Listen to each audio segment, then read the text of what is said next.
Hi, I'm Libby Gibson, Town Manager. Welcome to What's Going On in Town Government. We had a medium-sized meeting this week. As a matter of fact, I thought it was going to go way longer than it did.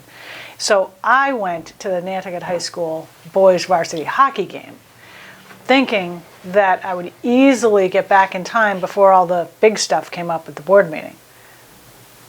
Not quite. They burned through it. Why did they burn through it? Well, we'll get I don't know. I don't know why they burned through it, but they did. Let's go through it, yeah. I got there in the nick of time before everything fell apart. I noticed Greg sat in for you. He did a good job. He did. He always does a really good job. Yes. And at the hockey game, I told the board I was going to the hockey game, right? First boys home game. My son is a senior on it, and I want to be there. And I told them I would probably be back to the meeting by 6:15, 6:30, even though it was more like 6:45. But I said, if it gets exciting at the end, like if there's a tie or if there's overtime, well, in like 2 minutes, they scored like 3 goals. So how could I miss that? Right. It was incredible. Okay, so here's what we did at the meeting. We had some announcements, and one of them is there's no board meeting next week or the week after. That would be Christmas and New Year's. So we're back at it on Wednesday, January 8th. We have a public hearing on the budget that day, the fiscal 2021 proposed general fund budget. So if the public would like to comment on it, the documents are online, and people can come and comment. Household Hazardous Waste Day, which was rescheduled a couple weeks ago, was canceled a couple weeks ago because the company couldn't get it over here. That is rescheduled for January 11th. So if you have some hazardous waste that you need to get rid of, hold on to it till the 11th. Okay, what else do we do? All right, Gino, what did you think about Moby? I'd rather you tell me. All right, we're going to try something new. All right, hold your judgment until we've seen this in action.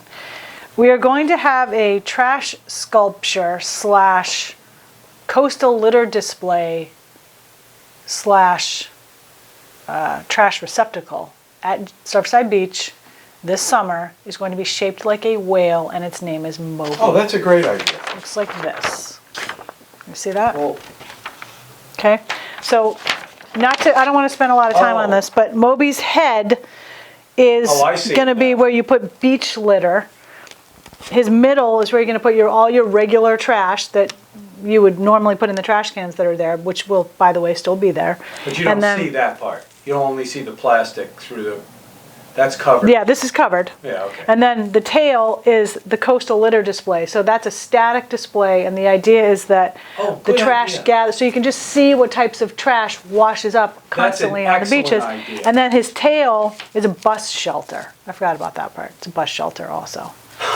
So the HTC approved this, and the board approved it. Hold that open for a second. I just want to get the title of it there. Moby. Oh, that's really clever.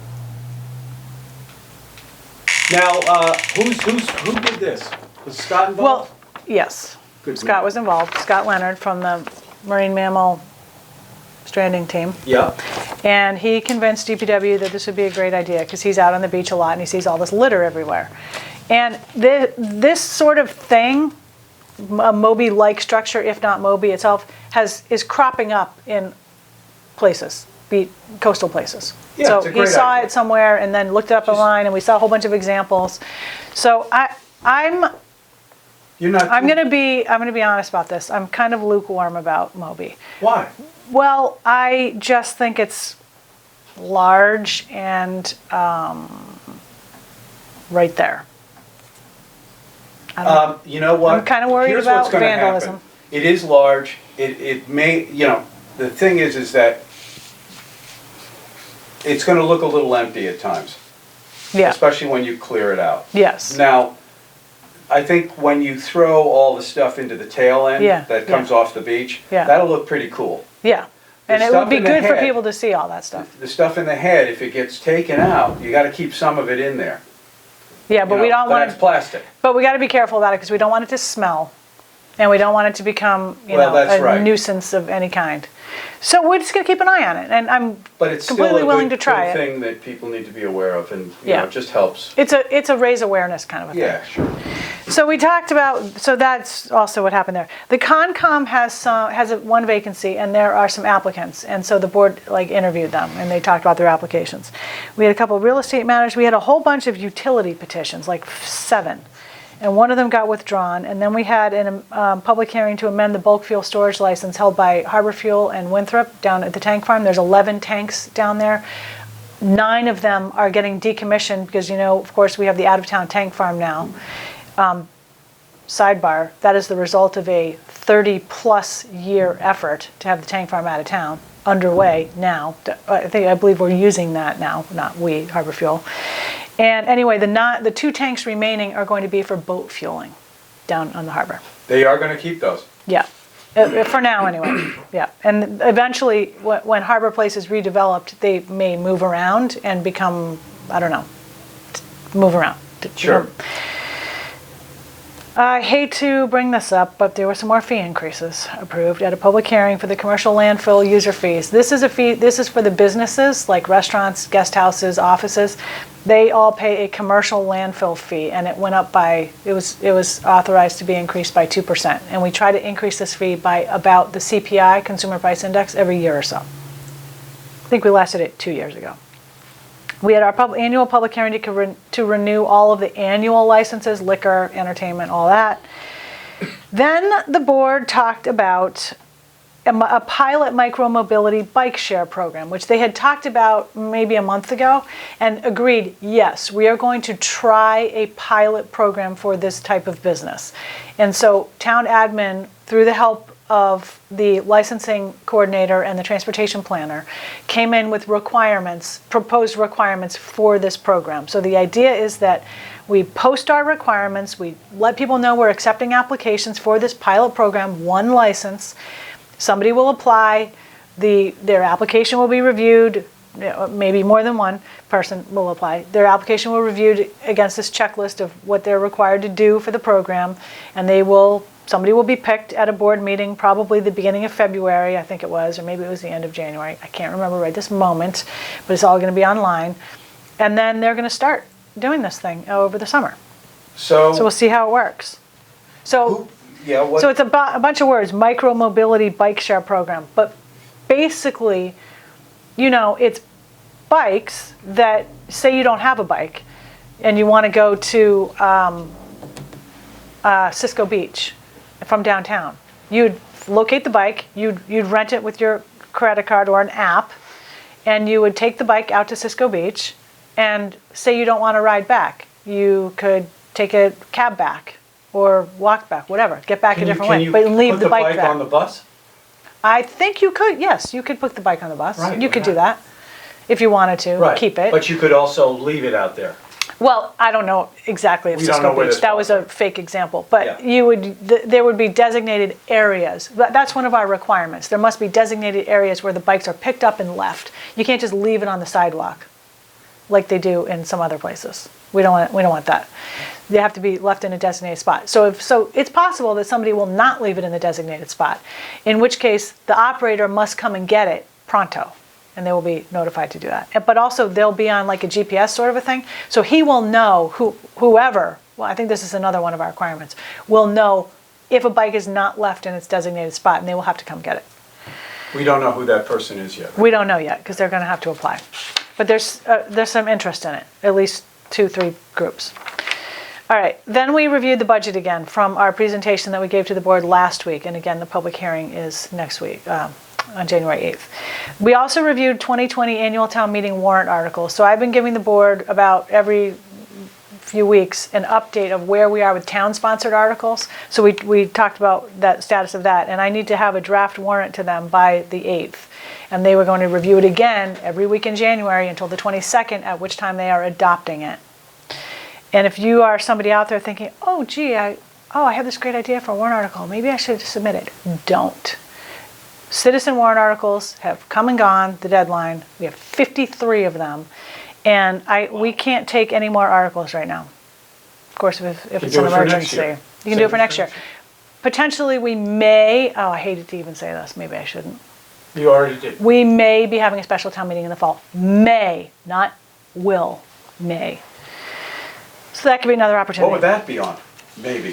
Well, maybe that would be on if, okay, one of the town admin recommendations in the budget is an operating override, a Prop 2.5 override, so that the island home can be funded without relying as much as it does on the general fund right now. We give them a hefty subsidy, as well as they've been using their retained earnings to fund the operating budget, which is not recommended at all. So we've been talking about an override for the island home for 3 or 4 years now, and I think that the board at this point is ready to put it forward to the voters. So if it passes town meeting, we potentially might want to have a special town meeting in the fall to allocate the funds that would have gone to the island home without the override. If the override also needs not only a vote at town meeting, but a vote at a ballot. So if it passes both of those, we potentially would do what I just said. If it doesn't pass either one of those things, we will need a special town meeting to adjust the budget so that we can fund the island home, because we may not be able to fund it as planned right now without an override. So we'd have to reallocate other budgets to fund the island home. It's not that easy to explain. Sounds like we're finally going to put our head to the metal here and get this done. Well, Is that the we're going idea? to try, and One way or hopefully, the other? I mean, this might, I think the board is also thinking that this is going to be kind of a gauge as to whether or not the community wants to continue that operation, the island home. It doesn't necessarily mean if it fails, we don't want the island home, but it could be an indication that, I can't help but I think don't know. that, with healthcare always on the horizon, what we need to do, that something's going to happen that includes that, where seniors, from the minute you're born to the end of your life, there's some way that socially we take care of everybody. Yes, absolutely. So, I mean, we have to take that into consideration. We do, and we're trying to sort of formulate a plan B as best we can, which might be so we also have a feasibility study for a new facility for our island home at the current site. It's estimated to cost around $50 million, which is a massive amount of money. That would be the biggest capital project we've ever done so far. But we've engaged a consultant in the field to look at how many beds do we really need for skilled nursing care 24/7. And then do we also consider maybe subsidizing or putting out an RFP or just having private groups take up much more robust home health care program. And that would be for people who could potentially stay in their homes instead of going to the island home. This all is preliminary right now. It's still getting worked through. But we're going to have a plan B. Where we built it at when the thing was peaking, and now look at it. Yeah. It's pretty empty out there now. It's pretty empty out there now. Right. All right, at the board's next meeting on January 8th, like I said, we have the budget public hearing. We are hoping to have a presentation from a consultant that we engaged to look at the senior center. Completely different from the island home, the senior center. And this would be to look at a property that has come up that is for sale that we would potentially buy that already has a residence on it that potentially could be turned into a senior center. And there may be another piece of property that we would potentially purchase to build a new facility on. So the feasibility study is meant to look at what would that all take cost-wise and what would we size-wise. put in its place? You're talking about like Salt Marsh? Well, yes, talking about Salt Marsh Senior Center. So I think the general idea is that's not a good location for it anymore. Right. It's way too small for one thing, and it's not in a good spot with coastal resiliency and climate change and all the sea level rise, all that. So but also the town doesn't technically own that building. The town owns the land, and the Nantucket Center for Elder Affairs owns the building. It's a very unusual situation. But hopefully over time, once we have a new senior center, that building would be removed and we would probably use the site for parking. Probably. That's the current thinking, subject to change. Okay. All right. Neighborhood First, which is the committee that has come out of the $20 million that was appropriated at last year's town meeting for the acquisition of affordable housing, it is coming in to give us an update about where they are with their work. And we're going to talk about warrant articles again, and the board is going to make that Concom appointment. So that is what's going on. That is pretty much it, right? You got, the next one is January, 8th. okay? I guess that's it. Happy holidays to everyone. Happy New Year. I hope everybody has great holidays, and I hope they're calm and nice. Be with your families. Just have fun. And maybe we can have a New Year's resolution, all of us in Nantucket. What would that be? Can we be more civil? Don't you think people Online. are pretty nice? Oh, online. Oh yeah, face to face. No problem. Online though, wow. That's working its way out. Is it? I think so. Fading out? Well, it's not just something here, so it's new everywhere. that no one knows how to deal with it that much, you know? Yeah. We still have to figure out what to do with all this, the information we get, whether it's real or not, too. I That's know. the other There's problem. there's a lot. Yeah, it's a very dynamic Right? situation right now with So all people of are that. freaking out a little bit. Yeah. You're right, they do need to calm down. Try to put your phone away a little bit. Oh, definitely put that thing away, Put that especially thing when you're away. at the gym. Huh, drives me crazy especially watching when you're at people the there. gym. Okay, I mean, please what don't are you talk on doing your there? phone while you're on the treadmill. Come on. Staring at the phone while you're, I mean, Yeah, that is really aggravating. It's one of those things where if it's you doing it, you don't think you're bothering anybody, but everybody around you is completely aggravated. So don't think that you're not bothering anybody, That's because true. you are. All right, we're off of that now. So we're back to being calm and happy, and so have great holidays, everybody. Thank you.